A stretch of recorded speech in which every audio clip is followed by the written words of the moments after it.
اللہ اللہ اللہ اللہ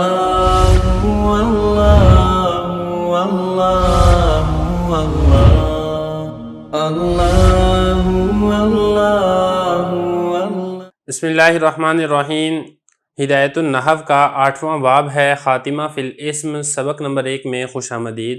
آج کے سبق کے اندر ہم معرفہ اور نکرہ کے بارے میں پڑھیں گے۔ عبارت دیکھ لیں، ترجمہ کرتے ہیں، پھر آخر میں اس کی تشریح کرتے ہیں۔ والخاتمۃ فی سائر احکام الاسم ولواحقہ غیر الاعراب والبناء وفیہا فصول فصل۔ اعلم ان الاسم علی قسمین معرفۃ ونکرۃ۔ المعرفۃ اسم وضع لشیء معین وہی ستۃ اقسام المضمرات والاعلام والمبہمات، اعنی اسماء الاشارات والموصولات، والمعرف باللام والمضاف الی احدها اضافۃ معنویۃ والمعرف بالنداء۔ عبارت ہوگی ہے، ترجمہ دیکھ لیں پھر تشریح کرتے ہیں۔ حضرت فرما رہے ہیں کہ خاتمہ ہے اسم کے تمام احکام کے بارے میں اور اس کے لواحقات کے بارے میں، معرب اور مبنی سے ہٹ کر، اور اس میں چند فصلیں ہیں۔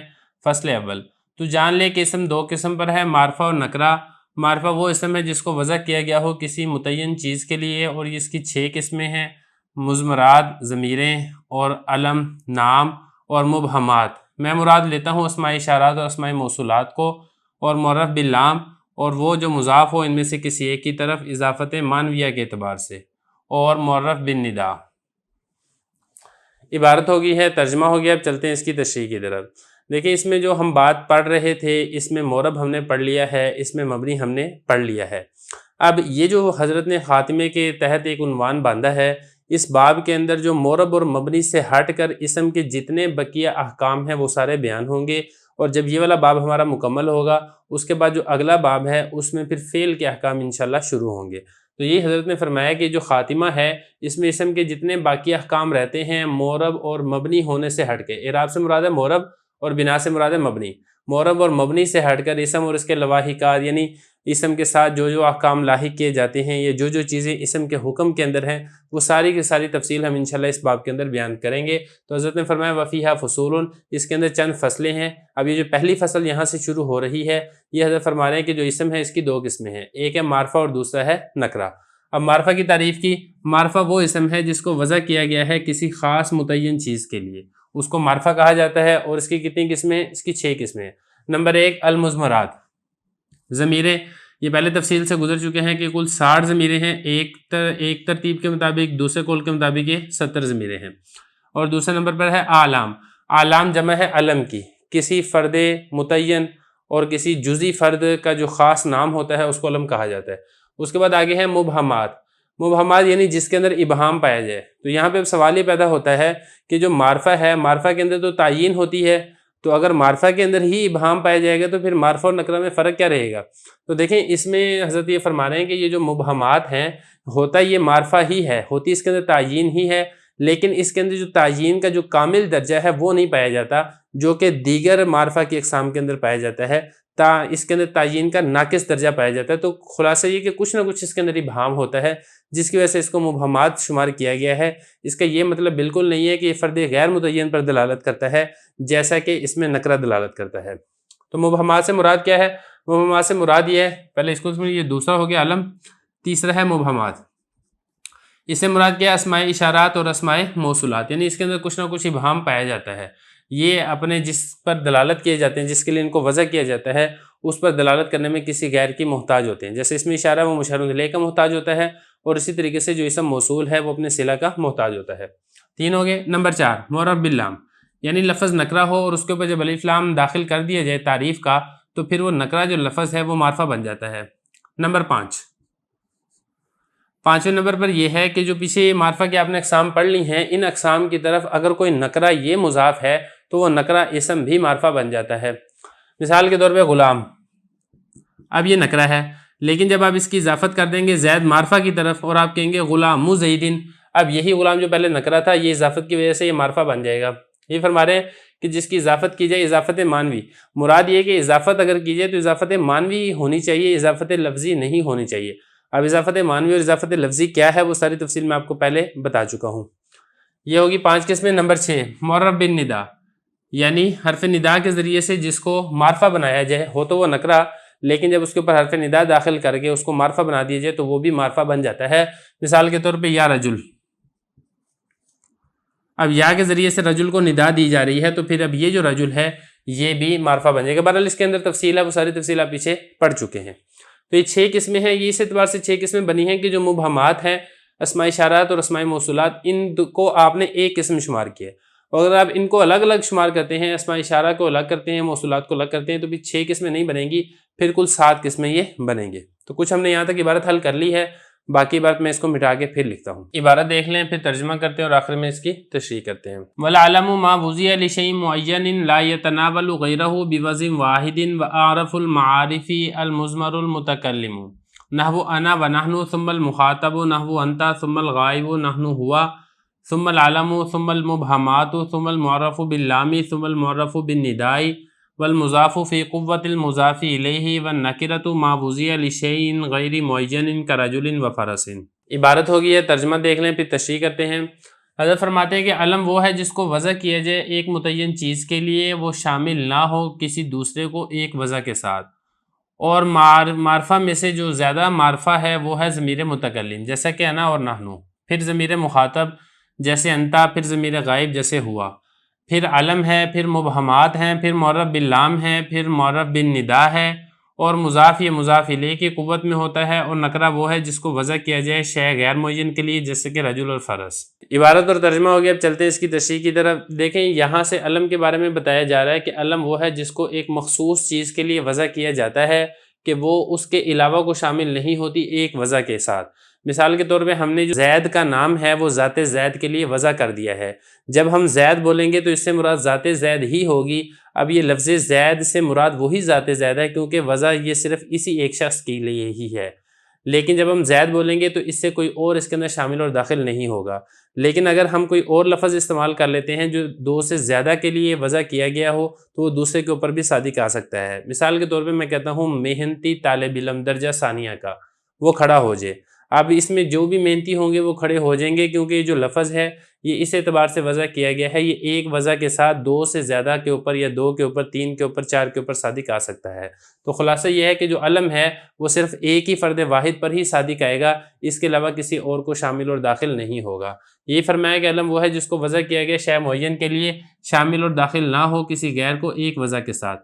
اب اس کے بعد آگے جو ہے معرفہ کی جو قسمیں ہیں، 6 قسمیں آپ نے پڑھ لی ہیں، ان میں سے آگے حضرت درجے بتا رہے ہیں کہ معرفہ میں سے سب سے زیادہ درجہ کس کا ہے، پھر کس کا درجہ ہے، پھر کس کا درجہ ہے۔ تو حضرت نے فرمایا کہ اعرف المعارف، معرفہ میں سے سب سے بڑا معرفہ جو ہے المضمر المتکلم، ضمیر متکلم ہے۔ ضمیر متکلم کون سی؟ انا اور نحنو، اس لیے کہ یہ ایسا معرفہ ہے کہ اس کے اندر جو مخاطب ہے اس میں اس کو کسی قسم کا اشتباہ اور کسی قسم کا ابہام اس کو نہیں ہوتا، وہ بالکل واضح اور کلیئر طریقے سے سمجھ جاتا ہے کہ کون مراد ہے۔ جیسے میں کہتا ہوں نا ضرب تو، میں نے مارا، اب جو بات میری سنے گا اس کو پتہ چل جائے گا کہ مارنے والا میرا مخاطب یعنی کہ میں ہوں، اس کو کسی صورت کا ابہام نہیں ہوگا۔ پھر اس کے بعد جو دوسرا درجہ ہے، دوسرے نمبر پر آتا ہے ضمیر مخاطب، جیسا کہ انتا، انتی، انتما، انتم، اس کے اندر بھی یہ بھی معرفہ ہے لیکن اس کے اندر جو پہچان ہے وہ تھوڑی سی کم درجے کی ہوتی ہے ضمیر متکلم سے، اور پھر سب سے زیادہ جو کم درجے کی پہچان ہوتی ہے انہی ضمائر میں سے وہ ضمیر غائب ہوتی ہے۔ تو یہ فرمایا جیسے انتا ثم الغائب، پھر ضمیر غائب ہے جیسا کہ ہوا۔ یہاں تک تو ہوگی ضمیر میں درجہ آپ نے پڑھ لی ہے کہ سب سے پہلا درجہ معرفہ کا وہ ضمیر متکلم، پھر اس کے بعد مخاطب اور اس کے بعد پھر غائب۔ اب اس کے بعد یہ تو ہوگی ضمیر، اس کے بعد دوسرے نمبر پر جو درجہ آتا ہے وہ ہے علم کا۔ علم کا جو درجہ ہے وہ ضمیر کے درجے کے بعد ہے، وہ علم کی تعریف اوپر گزر چکی ہے جس کو کسی متعین چیز کے لیے وضع کیا گیا ہو۔ تیسرے نمبر پر درجہ آتا ہے مبہمات کا۔ مبہمات سے مراد کیا ہے؟ اسم اشارہ اور اسم موصول۔ اس کے اندر بھی یہ بھی چونکہ معرفہ کی قسم ہے لیکن اس کی جو درجہ ہے وہ ان دونوں سے کم ہے، ایک ضمیروں سے بھی کم ہے اور دوسری علم سے بھی کم ہے۔ پھر چوتھے نمبر پر درجہ آتا ہے معرف باللام کا، یعنی اسم نکرہ ہو اور اس کو الف لام داخل کر کے اس کو معرفہ بنا دیا گیا ہو، جیسے جا الرجل۔ اس کا جو درجہ ہے جو پچھلی 3 قسمیں ان سب کے بعد آتا ہے۔ 4 ہوگی نمبر 5۔ 5ویں نمبر پر آتا ہے معرفہ باندا، یعنی حرف ندا کے ذریعے سے کسی کو معرفہ بنایا جائے تو اس کا درجہ ان پچھلی 4 کے بعد آتا ہے، یعنی یہ 4 جو ہیں وہ اس سے زیادہ درجے کے معرفہ ہوتے ہیں اور یہ ان سے کم درجے کا معرفہ ہوتا ہے۔ آگے چھٹا فرمایا کہ جو مضاف ہے وہ مضاف الیہ کی قوت میں ہوتا ہے۔ اس کا کیا مطلب ہے؟ دیکھیں اس کا مطلب یہ ہے کہ مضاف الیہ، جیسا کہ آپ کو میں نے بتا دیا ہے کہ یہ ساری جو پیچھے آپ نے صورتیں پڑھ لی ہیں، اگر اس کی طرف کوئی اسم مضاف ہوتا ہے تو پھر اس کا درجہ کیا ہوگا؟ وہ اسی کا ہوگا جو اس کے مضاف الیہ کی طاقت ہے۔ مثال کے طور پہ اگر اضافت ہو رہی ہے ضمیر غائب کی طرف، ضمیر متکلم کی طرف کر لیں، جیسا کہ ہم کہتے ہیں غلامی، اب یہ غلام مضاف ہے یا ضمیر مضاف الیہ ہے۔ اب جیسا کہ آپ نے پڑھ لیا ہے کہ جو ضمیر ہے وہ اعرف المعرف ہے ضمیر متکلم، تو لہذا یہ جو مضاف ہے یہ مضاف الیہ کی طاقت میں ہوتا ہے۔ جب اس کا مضاف الیہ اعرف المعرف ہے تو مضاف یہ بھی اعرف المعرف ہوگا۔ یا اسی طریقے سے اب میں یہ کہتا ہوں غلامہ، اس کا جو درجہ ہے مضاف کا غلام کا وہ اس غلام سے کم ہے۔ کیوں؟ اس لیے کہ اس کی جو اضافت ہے وہ ضمیر غائب کی طرف ہے، اور یہاں پر جو اضافت ہے وہ ضمیر متکلم کی طرف ہے، ضمیر متکلم کا درجہ زیادہ ہے ضمیر غائب سے۔ پھر اسی طریقے سے اگر میں کہتا ہوں غلام بلال، بلال کا غلام، اب یہاں پہ دیکھیں جو اضافت ہو رہی ہے وہ علم کی طرف اضافت ہو رہی ہے، اور علم کا جو درجہ ہے وہ ضمیروں کے بعد آتا ہے، لہذا یہ جو دونوں ہیں، ایک یہ اور یہ، اس کا درجہ زیادہ ہوگا اس غلام بلال سے۔ تو یہ فرمایا کہ جو مضاف ہے وہ مضاف الیہ کی طاقت میں ہوتا ہے، کہ مضاف الیہ اس کا درجہ جو ہوگا مضاف کا درجہ بھی وہی ہوگا۔ یہاں تک ہوگی معرفہ کی بات۔ اب آگے سے فرما رہے ہیں نکرہ کے بارے میں۔ نکرہ وہ ہے جس کو کسی غیر متعین چیز کے لیے وضع کیا جائے، جیسا کہ رجل اور فرس۔ اب رجل کہا گیا تو جتنے رجل ہیں کوئی بھی مراد ہو سکتا ہے، اسی طریقے سے اگر فرس کہا گیا تو جتنے گھوڑے ہیں کوئی بھی گھوڑا مراد ہو سکتا ہے، اس لیے کہ غیر متعین طور پر یہ دلالت کرتا ہے۔ تو یہاں تک یہ ہماری معرفہ نکرہ مکمل ہو گئی ہے۔ بسم اللہ الرحمن الرحیم۔ ہدایت النحو کا 8واں باب ہے خاتمہ فی الاسم، سبق نمبر 2 میں خوش آمدید۔ آج کے سبق کے اندر ہم اسم عدد کے بارے میں پڑھیں گے۔ عبارت دیکھ لیں، ترجمہ کرتے ہیں اور آخر میں اس کی تشریح کرتے ہیں۔ فصل: اسماء العدد ما وضع ليدل على کمیت احاد الاشیاء و اصول العدد 12 کلمۃ واحدۃ الی 10 و 100 و 1000 و استعمالہ من واحد الی 2 علی القیاس عن للمذکر بدون التاء وللمؤنث بالتاء، تقول فی رجل واحد و فی رجلین 2 و فی امرأۃ واحدۃ و فی امرأتین 2 و 2 ترجمہ دیکھ لیں پھر تشریح کرتے ہیں۔ حضرت فرما رہے ہیں کہ اسماء عدد وہ ہیں جن کو وضع کیا جاتا ہے تاکہ وہ دلالت کریں مختلف چیزوں کی تعداد پر، اور اصول عدد وہ 12 کلمے ہیں، واحد سے لے کے 10 تک، 100 اور الف، اور ان کا استعمال واحد سے لے کے 2 تک قیاس کے مطابق ہے، یعنی مذکر کے لیے بغیر تا کے اور مؤنث کے لیے تا کے ساتھ۔ تو کہے گا ایک آدمی کے بارے میں واحد، اور 2 آدمیوں کے بارے میں 2، اور ایک عورت کے بارے میں واحدۃ، اور 2 عورتوں کے بارے میں 2 اور 2۔ دیکھیں جو گزشتہ فصل ہے اس کے اندر ہم نے معرفہ اور نکرہ کے بارے میں پڑھا تھا، یہ جو فصل ہے اس کے بارے میں اسم عدد کے بارے میں پڑھیں گے۔ اسم عدد کیا ہوتا ہے اور یہ اس کا استعمال کس طریقے سے ہوتا ہے، وہ سارے کا سارا انشاءاللہ اس سبق کے اندر آئے گا۔ کچھ ہم آج کے سبق میں کور کریں گے اور کچھ جو حکم ہے وہ انشاءاللہ اگلے سبق کے اندر کور کریں گے۔ تو سب سے پہلے بتایا ہے کہ اسماء عدد کس کو کہتے ہیں۔ اسماء عدد یا اسم عدد وہ ہوتا ہے جس کو وضع کیا جاتا ہے تاکہ وہ دلالت کرے مختلف چیزوں کی تعداد کے اوپر۔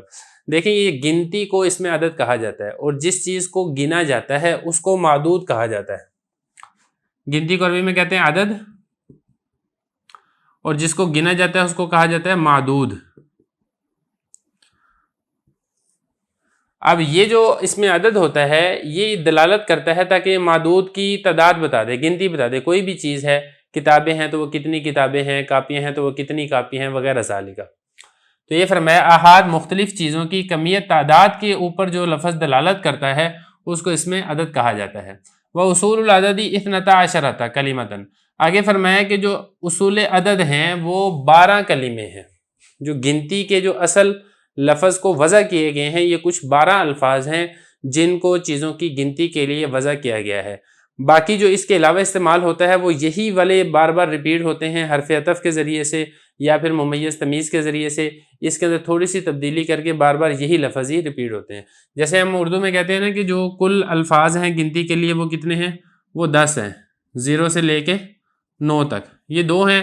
اب اس کے بعد چاہے آپ لکھیں نا 1050 لکھیں یا آپ لکھیں 678 لکھیں، تو یہ سارے وہی 1 سے لے کے 10 تک جتنے عدد ہیں وہی والے بار بار ریپیٹ ہوتے ہیں۔ تو اسی طریقے سے جو عربی ہے، عربی کے اندر بھی کل 12 عدد ہوتے ہیں، یہی بار بار ریپیٹ ہوتے ہیں۔ وہ کون کون سے ہیں؟ وہ حضرت فرما رہے ہیں واحدۃ الی 10، 1 سے لے کے 10 تک، یہ 10 ہو گئے۔ 1 2 3 4 5 6 7 8 9 10।